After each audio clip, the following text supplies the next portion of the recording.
Kumaha numutkeun pamanah Mang Ayi patali wakil rakyat anu nitah pajabat mecat bawahanna pedah make bahasa Sunda. Cilepeung we eta mah biraku gara-gara bahasa Sunda kudu dipecat. Lamun kitu dina rapat resmi hantem we make bahasa Sunda.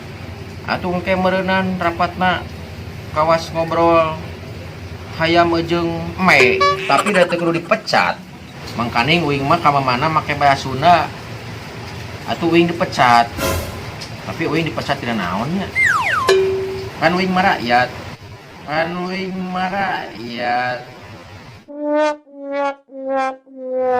Karunya ke ASN jeung pejabat meureun lamun sapopoe di kantorna ngomong bahasa Sunda teh meureunan bakal dipecat beunang.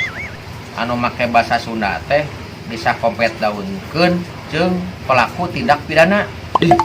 Garilah.